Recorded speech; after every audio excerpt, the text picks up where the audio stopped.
You know who it is. Dig a dish, the horror flick, Big Mitch. And I'm kicking in doors with 03 O's. And I'm bringing 28s, those Socho Puto one-on-ones, because we Vegas sons. It's the Chronicles.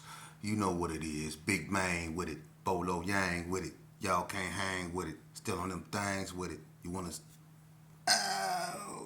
quit it? Big Mitch, the horror flick, man. Welcome to Vegas Chronicles, man. With your man, the horror flick from Super 6, Big Mitch. And today, like every other day, man, you know I answer questions, man. And today I want to talk about 89. The year 89 in Las Vegas was probably the most definitive year of all the years. And I say that because in 89, an assortment of things happened. Okay? And I'm just, for people that's, answer, they know who I'm talking to. I try to, answer questions and give real, like I say, history about the Meadowlands, man. 89 was the year ABMs came out. It was the year Die in the Street came out. It was really the year, the Brownie Boys came out.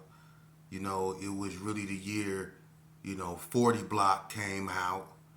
It was really the year a lot of gangs, came on the scenery because in 88, I'm gonna tell you something. In 1988, the biggest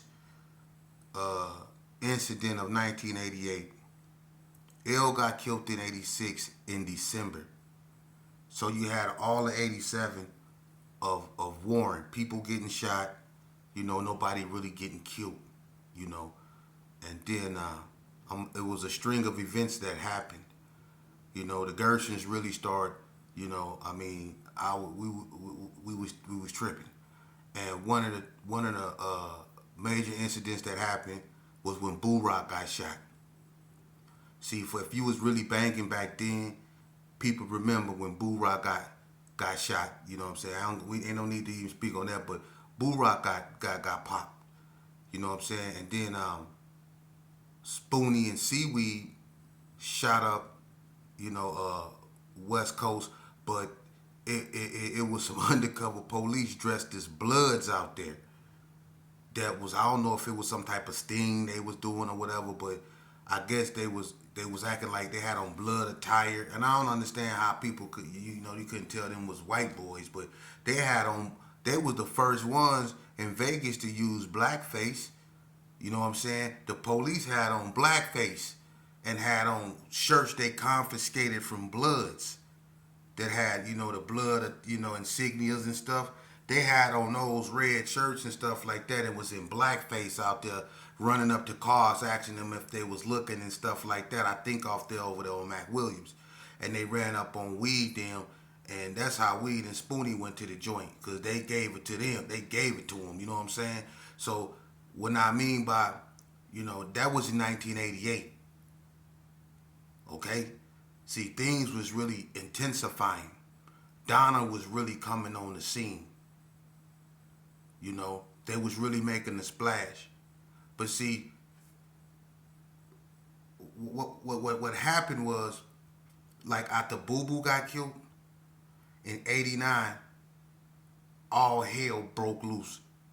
The ABMs came out and was putting in work. Die in the Street Villains came out. You know what I mean? Four Deuce Village Gangsta Crips came out. Sidney Sue Gangsta Crips came out. Brownie Boys came out. 40 Block, they came out. You know what I'm saying? Everybody just started banging. And even the BTDs came, they came back. Because Tony Swanson got out the penitentiary and they was tripping. They even had the BTDs on the news. They had this house, it was spray painted, right? And on the house it said, "We're back," real big.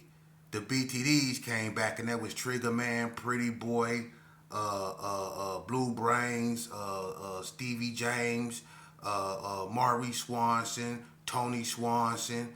You know what I mean? It was a bunch of them dudes, man. You know that just got active. The 50s became Rolling 50s in '89 and formed an alliance with the Six O's. You know what I mean? And the Donnas and the Gershon was going full fledged. You know, it was just '89 was the year everything really, really intensified. Ask anybody. Because in '89, it was so much anger, especially amongst the Gershons.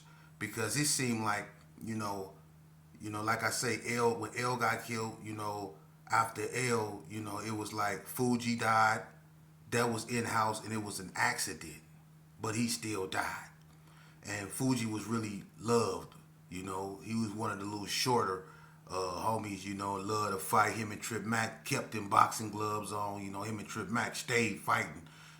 Fuji, along with his sister Peanut and Pumpkin. You know what I mean?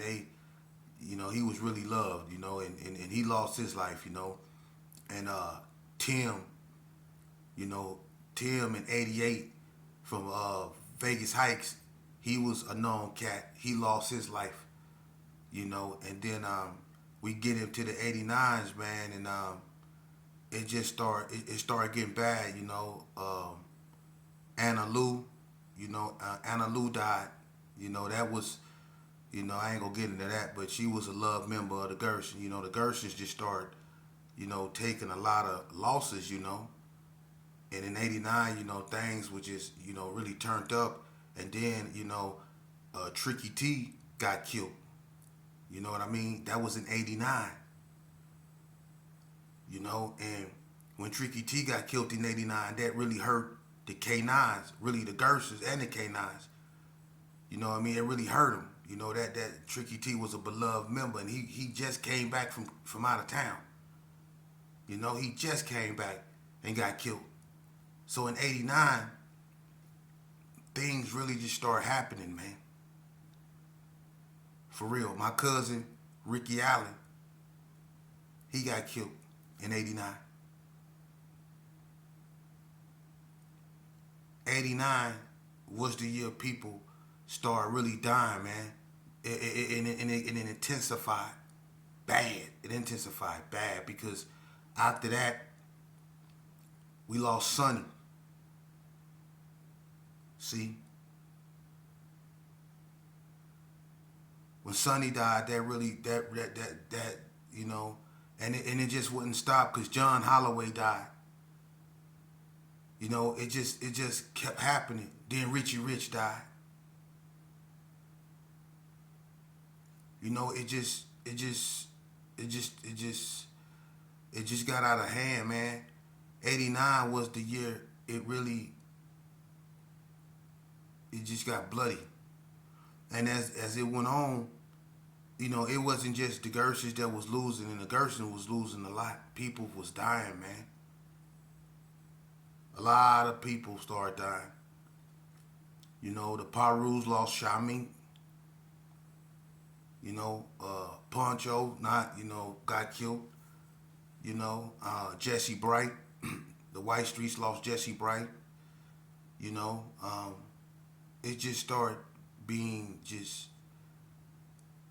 bad, man. People just really started leaving it. Gilchrist from the Brownies. It just started being horrible, man. Flab from 6-0s. Boy Pop from 60s. Bad Boy from 50s. Man, look, it got so bad, man. It got so bad, and it just continued. You know what I mean? Outlaw, Lawman from the hood. Everybody just started perishing and dying, man, and then it just continued and on into the '90s. And then I'm gonna tell you something. In '89,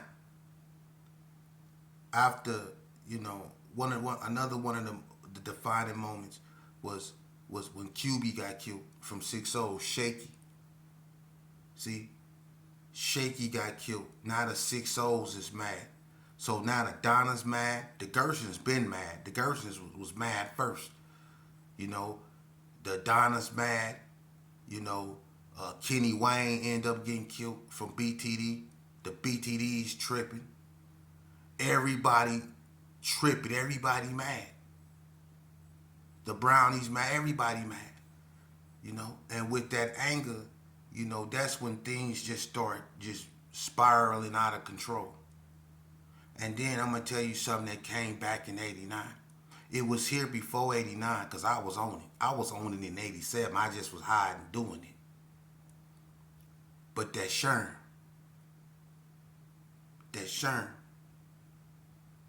and I'm gonna be honest with you.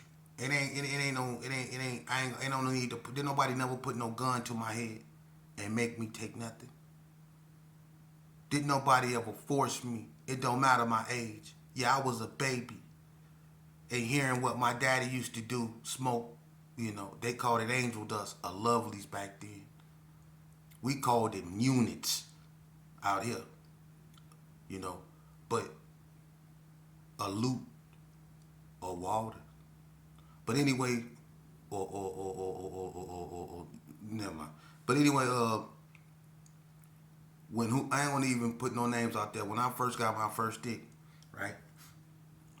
I was 12 years old. And I'm gonna tell you something, when I hit it, because I heard so many stories about it, and I never seen it. You never heard of it. You never seen it really. You only, it was redhead cess and we had liquor, but you never really seen Sherm. And when and if you did do Sherm, people would look at you as if you was doing crack, because back then to do Sherm was frowned upon. But I still snuck and did it with the OGs. And when I first hit one, I ain't gonna remember. I remember I was over there by Haney Circle, over there by DMC House on the side of Master G House, when he had those motorcycles tied up to the tree, when he had that Jeep. I was over there, put it that way. I hit one, and hit it again, and I hit it down, and it was like, it was a stinking ass cigarette, but I hit it like it was a cigarette, not knowing that was a powerful drug. And all I remember is just hitting it. I hit it twice. They took it from me. I ain't gonna need to, say no names. But I just remember walking off, and one of my OGs was like, "Little dog, come here." And that's all I remember. The next thing I know, I was in Carry Arms looking at an Albertsons commercial. Wet, gone. And look, look what I end up doing though. I done messed around and I don't know where my clothes went, but I got naked. I had on a trench coat and some chucks, and I was running around the Gerson busting a gauge. I swear to God. Burnt out on water as a baby. And in '89, it really came back. See, Laurie was one of the first streets that had water on there. Rusty was slanging the water. See, and that's when everybody started getting on. That's when Laurie became a real money street, and the block came into existence because of that water. That water had everybody pulling up, and I stayed on it. And that was one of the effects that had an effect on gang banging. That Sherm made a comeback. Because we was drinking liquor. We was on that St. Ides and Old English, Colt 45. We was drinking the Wild Eyes Rose, Thunderbird, Night Train, Mad Dog, Cool Breeze, you know what I mean? Or Hennessy, 151, NJ, Bumpy Face, you know what I mean? Martell, whatever, Bacardi, you know what I'm saying? We was drinking stuff like that, but we wasn't messing with no water. But when that water came into play, you could see what it did to the mentality of not just the gang culture, but the gang bangers in general. You seen dudes that was kind of suave about themselves become just burnt out. Burnt out. I mean, look bad. That water really had people gone. And then it made, depending on how your mentality was, it's a scary drug. Because if you could be a cool dude and be, have a calm demeanor, nice, courteous, whatever, but you can hit a Sherm stick and become a straight demon for real. And I had, I done been on missions with homies that was cool, that if they would not hit that stick, they wouldn't condone what we was about to do. They'd be like, nah, man, you know what I'm saying? F that. Let's go over here and woo, woo, woo. You know what I'm saying? But once we got in that water, it was all about, all they did, I swear to God, they just spit. They just spit on the ground and look evil and move slow. I mean, I don't know why people smoke Sherman and just spit. That's some gross stuff, man. I hate people that do that. They get wet and then they just spit. You know what I'm saying? But they get evil though. They be slow. Everybody in the car moving slow. We finna go shoot up something, but we shutting the door like this. Boom. You ever, man, look. We done messed around, and I done been in incidents, man, when we went to go put in work, man, and had weed mixed with Sherman, and on the way to do the drive-by, we didn't start smoking that stuff and start driving so slow. By the time we thought we got to where we was going about this slow. Everybody in the car like this here. The dude driving, he like this. For real, for real. For real, for real. Hey, look, I swear to God, I was crossing the street. I was going to Super 6 one morning. I had just woke up. I was going over there to get me some cereal. And I swear to God, man, one of my homeboys, I'm not going to put you on blast, but we talked about this. One of my homeboys was wet, and he was coming through Martin Luther King. He was crossing Lake Mead, Martin Luther King, coming by Super 6. He was so wet. When he was driving the car, his hands wasn't even on the steering wheel. He was like this, and he had his hands in the air like this. And the car was just moving like this here. He was stuck like this. Shermed out. See, when that water came into play in my line, it's two things that crippled gangbanging, especially the mentality of gang members. That's water and powder. That meth came afterwards. When meth really hit, gangbanging was really, it wasn't the same no more anyway. But that powder and that sherm wreaked havoc on gangs. For real. Wreaked havoc on gangs. I hope you youngsters listening, because it's that lean, them pills, that meth, and all that flocka, trank, whatever y'all doing out there, it's doing the same thing to you. Yeah. That's why you have to drink certain stuff to listen to certain music. If you gotta drink something to listen to some music, something wrong with that. Now I know, listen, when we smoke Sherm, or even when we smoke weed and drunk 40s, if we was listening to Scarface Mind of a Lunatic, when we was high drinking them 40s, that music really did something to us. That everybody that ever did a drive-by, what was y'all listening to? What music was you listening to? See? That music did something. And then when you drinking and you doing drugs, it corrupts your perception of reality, man. I was in prison, and I'm gonna say this. I was in prison with this youngster, Blood. Alright? He a good youngster. I ain't gonna say his name because, I hope he find peace. And I hope God walk with that brother. But he a good youngster. But he was in the psych ward. He kind of lost it. And he was in the psych ward because he can't get over the fact that, he was shermed out. See that sherm? And he had this gun. He was playing with it. And, he was over there with his girlfriend, man, and he was on that water, and he, how we think we want to be, tough when we with our girls, back in the days when we thought, having a gun and posing and all that made us look macho and all that. Come on, man, we all did it. Posed in the mirror with pistols and all that, or have pistols around our girls and stuff like that. Well, he was playing with that gun, pointing it at her and stuff like that, and he was shermed out, man, and he was laughing and he thought it was funny, you know, and I don't know, he just accidentally pulled the trigger and he killed this girl, you know, and he didn't try to do it. He was shermed out.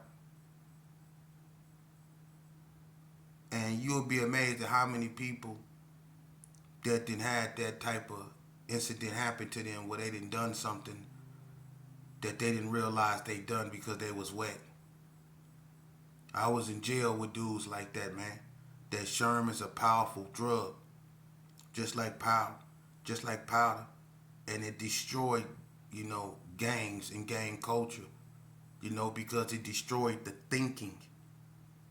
It really listen, the neurological damage that PCP did, along with the drinking, you know, the everyday drinking. We drunk every day, and a lot of us just drunk whatever had alcohol in it.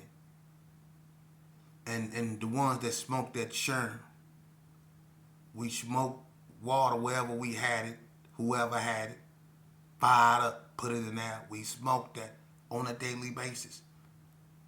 We wasn't eating right, smoking Newports and Benson and Hedges and stuff like that, eating hot wings or Doritos with chili and cheese on them. See? Remember that? Yeah, them days. You know? Or eating potato spuds and ranch. Our diets was messed up. We was putting filth in our body. You know? So our perception of reality became deranged, man, and we started doing stuff that was just totally beyond our character, man. And that's why we had so many high profile cases out here, man, of people on that water, shermed out. For real. I hope you youngsters listening to me. Everything I say directed at y'all. Without y'all, we don't have no future, man. And if y'all don't love y'allself, we doomed.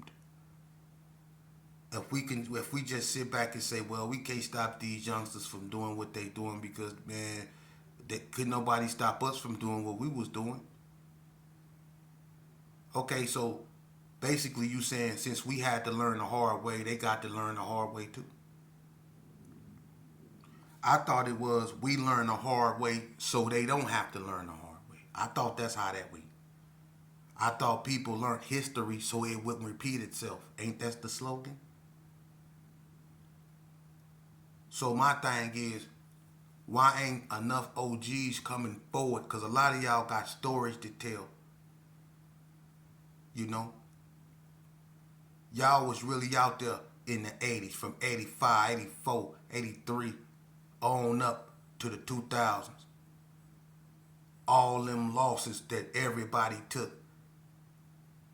Legendary guys that these youngsters know nothing of, like the Bad Toes from GQ. Legendary figures like that. A lot of you guys that claim Gerson say y'all from the bricks. If you from the bricks, y'all remember Mohiki? How many of y'all from the Gerson remember Mohiki and where he died at? Put it in the chats. It wasn't gang related. See, that was the actual really first death that when I was conceived that really shook the Gerson. Well, it was when Mohiki died. And how did Mohiki die? If he really from over there. See? What we need to be doing is coming up with a new curriculum, man. And it's the curriculum got to be one of healing and forgiveness first and foremost, because it's a lot of us that need to sit down and talk, because it's a lot of us that you know, we not tripping, but at the same time we prefer not to deal with each other because of past events. But if we continue to let past events hinder us from going forward, then we go stay stagnated, and anything that can adapt to its habitat shall perish. That's Darwinism. And that's true. We have to learn to forgive ourselves first and be able to learn to sit down with one another and look each other in the eyes as men with respect and not talk at each other but to each other. And come to terms and accept responsibility for what we have done, not just to one another, but to our communities. Because the Donners didn't just go out and tear up other people's neighborhood. The Gersons just didn't go out and tear up other people's neighborhoods. The Parus just didn't go out and tear up the other people's neighborhoods. We all tore up our own neighborhoods. That's why they had to put substations over there. And that's a goddamn shame when you older and you look at it. That they had to really place polices in our neighborhood to get us to act right. You know? If we were supposed to be, Gersons, right? For instance. Then why are we turning on the people that live over there? Why are the people that live in the Gersons scared of the Gersons? You supposed to protect the people that live in the Gersons. But people in the Gersons was scared to live in the Gerson. That's why they all moved out. That's why they put the substation over there. And then 86 to everybody that was over there, up out of there. That's why the Gerson was a ghost town for many years, just boarded up buildings and spray paint. If it don't be for the wax, ain't no telling what happened. Because by the time the wax came out, wasn't nobody up over there. I was one of the only ones holding the hood down along with D-Wack and Baby Gangster and all them Freak Dog them. And then Face